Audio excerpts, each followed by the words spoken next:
All right, what's going on, you guys? Nick here with Nick Strength and Power. I've got a couple of interesting stories for you guys today, but I wanted to start out again here with the Luke Sandoe story. Obviously, as you guys know, Luke Sandoe tragically passed away earlier this year.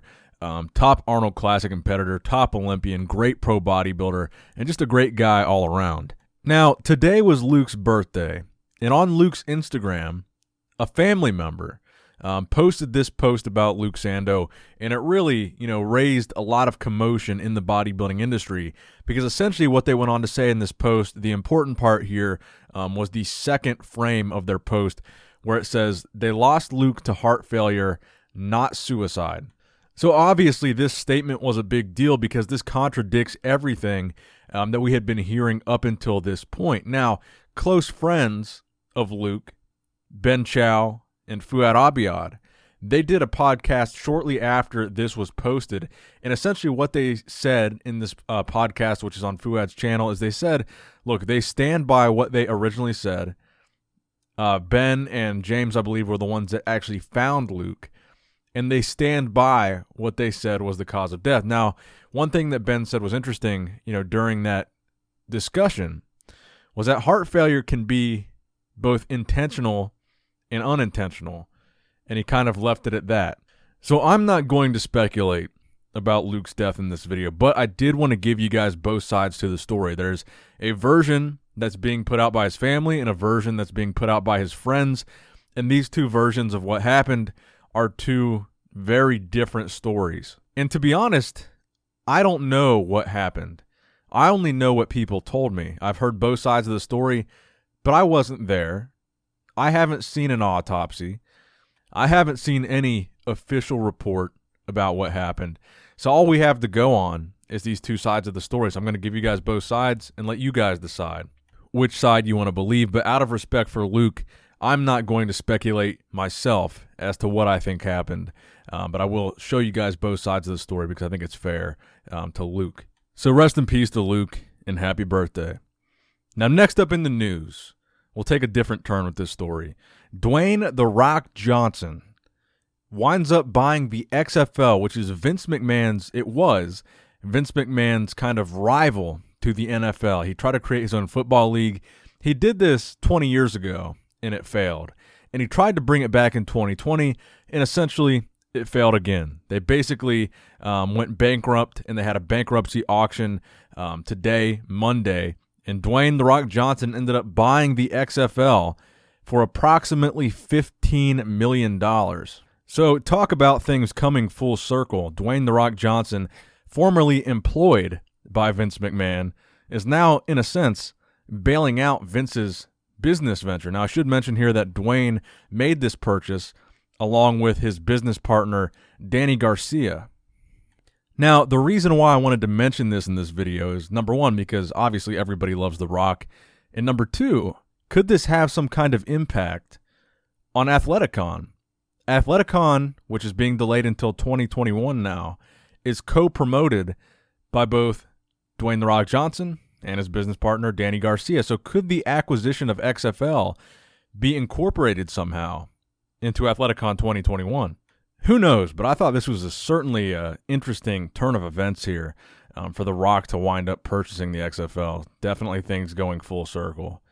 Now, next up in the news, a bodybuilding story. Hadi Choopan teasing bodybuilding fans with what appears to be a brand new physique update. Now, the reason why we know this is a recent photo is the fact that he has his new beard, his new dyed Wolverine, Hulk Hogan hybrid beard, whatever you want to call it. He's got the new beard in this photo, so we know this is a current physique update.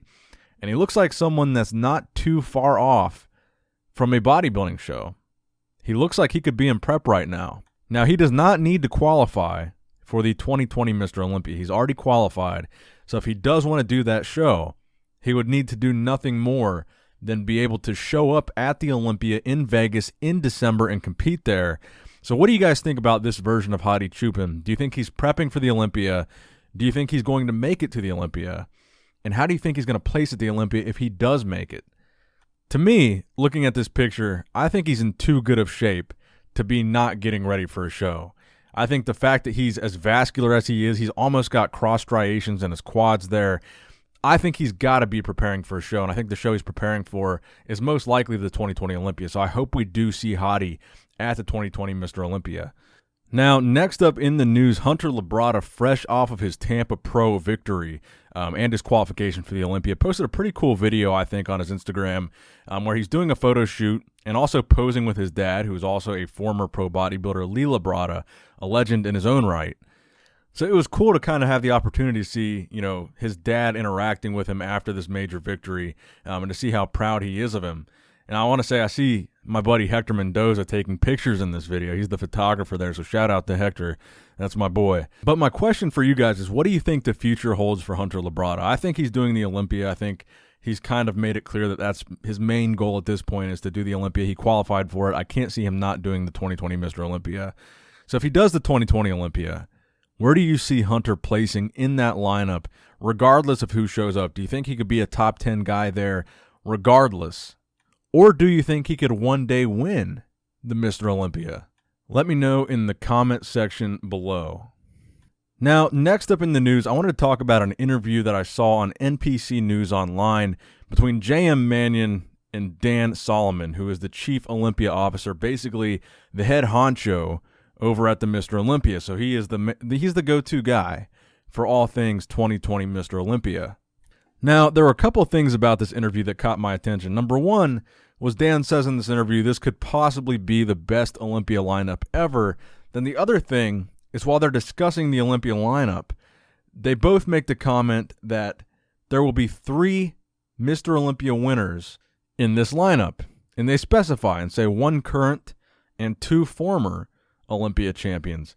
And they're specifically talking about men's open here. They also talk about the other divisions having multiple Olympia champions in them, but in men's open. So that would mean Brandon Curry is 1. He is the current.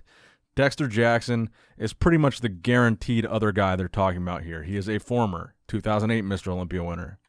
You could arguably say that they're talking about Flex Lewis's 212 Mr. Olympia title as being the 3rd. But then Dan Solomon goes on to say maybe more than 3.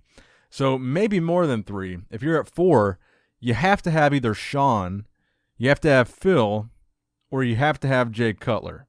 Those are the only other guys that I think would be in any type of realistic capacity to make a comeback to the Olympia stage. So let's say they're not talking about Flex.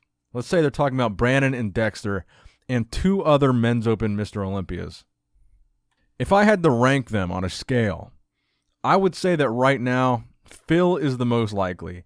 There's nothing that is preventing Phil from making a comeback right now. As far as I know, he hasn't really been able to do a whole lot of guest posings, obviously because of the situation going on in the world right now. So I'm sure right now that $400,000 at the Olympia is sounding pretty enticing because he hasn't really had the opportunity to travel for business. So maybe he needs the money. Maybe he wants the money. I don't know. But there's nothing necessarily preventing Phil from being there. So I think Phil is the most likely to be the 3rd Mr. Olympia if there were going to be one. Now, I think Sean is second in line for being most likely. Now, the reason I say this is there have been no updates that I know of in the Sean Roden case. Now, unfortunately, I could probably almost guarantee that they're not going to have Sean back at the Olympia until this matter is resolved. Now, to my knowledge, like I said, there haven't been any updates. And any updates in this case should be public knowledge. So there wouldn't be anything that the Olympia promoters know about it that we don't know. There wouldn't be any new developments that they would know that we don't, for them to be able to comment on whether or not Sean will be back at this point. So I think Sean, not that likely for 2020. I want to see Sean come back at some point, but I think he's not that likely to be at the 2020 Mr. Olympia. Now, the 3rd most likely, I would have to say Jay Cutler. And some might say this is very unrealistic that we would ever see Jay Cutler come back. But imagine, and keep in mind here, Dan did say this could possibly be the best Olympia lineup ever. And if you had Brandon, Dexter, Sean, Phil, and Jay Cutler in the same lineup, that's 5 current and former Mr. Olympia champions, plus Flex Lewis, former 212. He's the winningest 212 Mr. Olympia champion. That right there is 6 total Mr. Olympia names. I can't think of a better Mr. Olympia lineup in history than that.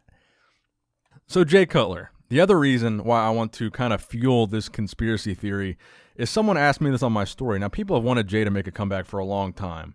And so I put it up on my story when I was doing a Q&A last night. And somebody asked me, if Jay Cutler returns to bodybuilding once again, what would be your reaction? And I said, if Jay Cutler makes a comeback, it would be the most exciting thing that's happened in years. And Jay reposted it on his story. And I'm not saying that means he's competing, but I'm also saying it wasn't a no. And here's my rationale for this being a possibility. If you're the Olympia promoters and you're looking at the possibility, you're staring at the possibility of more than half the lineup possibly not being able to make it to the Olympia due to travel restrictions that might still be in place. If you're facing a situation where half the Olympia lineup might not show up, you need an ace up your sleeve. You need a trick up your sleeve. You need a guaranteed attraction that's going to sell tickets and is going to sell pay-per-views. I'm pretty sure they're going to end up charging for the pay-per-view. So how do they do that? 5 Mr. Olympia winners, 6 Mr. Olympia winners. That is a guaranteed, bulletproof, ironclad, doesn't matter if there's any foreign competitors in the lineup or not. Everybody is going to pay to watch Jay come back, Phil come back, Sean come back, and come compete with Brandon and Dexter and then flex in that lineup. That is going to sell. So that's my theory. Let me know what you guys think in the comment section below. Who do you think is the most likely Mr. Olympia to make a comeback this year and kind of sweeten the pot as far as this lineup is concerned? Let me know in the comment section below. Please give this video a thumbs up if you did in fact enjoy it. Please subscribe to this channel if you have not subscribed already. And as always, Nick Strength and Power, signing out.